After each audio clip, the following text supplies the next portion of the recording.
Philippe Roux, bonjour. Bonjour. Vous êtes président FFB CMP. Est-ce que vous pouvez nous rappeler en deux mots ce qu'est la FFB CMP? Alors, la FFB CMP, c'est l'union au sein de la Fédération française du bâtiment des charpentiers, C, M, menuisier et P, parquet. Donc en fait, ce sont les métiers du bois qui sont regroupés dans une union au sein de la Fédération française du bâtiment. Nous représentons à peu près 7500 adhérents au niveau français. 500 adhérents aujourd'hui. 7500. Oh, 7500, excusez-moi, je ne vous ai pas compris. Je me disais, ça ne fait pas beaucoup. Donc, avec vous, on va parler un peu des actions que vous menez, et entre autres, des actions que vous menez pour la qualité, avec des chartes. Est-ce que vous pouvez nous en dire un petit peu plus sur ces chartes et nous dire où elles en sont? C'est charte menuiserie 21, charte charpente 21, maison 21.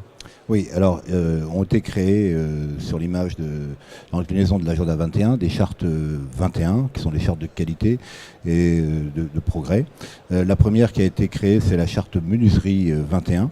À noter que nous étions tellement sûrs de notre coup que nous avons oublié le mot bois. Donc, c'est pas menuiserie bois 21, c'est menuiserie 21. Voilà. C'est menuiserie 21. Voilà. Donc, qui est une charte de qualité qui donne des critères de confort, de normalité et de conformité par rapport à la réglementation pour les menuisiers 21. Ça n'a rien à voir avec une norme ou avec... c'est pas une norme, c'est un engagement. C'est un engagement des constructeurs à respecter tout ce qui est...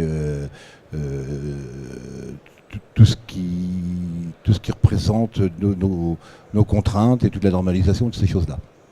Et puis par rapport à l'évolution par rapport à ça, c'est les autres métiers qui se sont posés les questions, et entre autres les charpentiers qui ont créé Charpente 21. Pareil, on n'a pas le mot bois.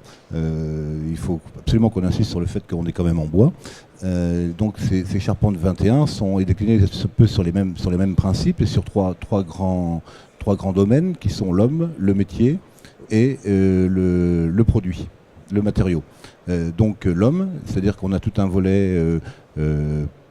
on travaille avec l'OPE-BTP, en partenariat avec l'OPE-BTP, qui concerne les conditions de travail et qui concerne la sécurité par rapport à nos compagnons. Nous avons par rapport aux produits, donc ce sont des charpentes et des constructions qui sont faites en parfaite conformité avec la réglementation, bien sûr respect du DTU et tout ce qui s'ensuit. Et puis le troisième, c'est l'aspect matériaux qui lui s'appuie sur des bois éco-certifiés, donc soit PEFC, soit FSC. C'est-à-dire qu'on assure une lisibilité et un suivi de nos produits. De vos produits. Alors on a après décliné deux autres chartes qui sont les chartes construction bois. Cette fois-ci on l'a marqué. Cette fois-ci on a mis le bois. On y a pensé. Et maison bois 21. À la demande d'autres adhérents qui n'étaient pas seulement charpentiers ou seulement menuisiers, mais faisaient aussi de la maison. De la maison ou de la construction. Alors la différence entre la maison et la construction, bon, parce qu'on peut faire les deux finalement. On peut faire les deux, absolument. Disons que la construction, c'est plutôt des bâtiments ouvrages, c'est surtout du poteau-poutre, des choses comme ça. La maison étant plutôt des ouvrages, la maison telle qu'on la connaît, c'est pas tout à fait la même dimension de chantier. Quel intérêt en tant qu'entreprise d'aller, pour moi, entrepreneur, d'aller vers ces chartes?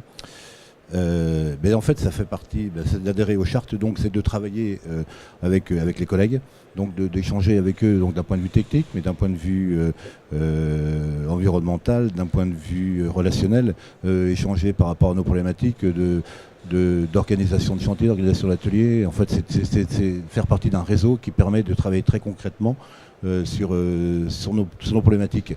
Par ailleurs, ça permet aussi de soulever des questions qu'il faut régler. Tout n'est pas encore réglé et qui peuvent amener Quel type de questions, par exemple des questions par rapport au feu, par rapport à toutes ces questions qu'on se pose régulièrement. Des questions techniques que vous posez, qu'on vous pose. Et qui permettent aussi, une fois qu'on a un petit peu tout ce retour, d'intervenir lors de la révision des DTU ou des textes normatifs. Voilà, révisions qui sont en cours. Il y en a quelques-unes, il y a la charpente, il y a l'ossature bois, enfin oui. Alors pour terminer, combien de... Alors je sais pas, on parle d'adhérents pour une charte, enfin combien de signataires de ces chartes aujourd'hui, et est-ce que vous souhaitez développer encore davantage? Alors c'est quelque chose qu'on souhaite bien évidemment développer. Ça reste le travail est encore important.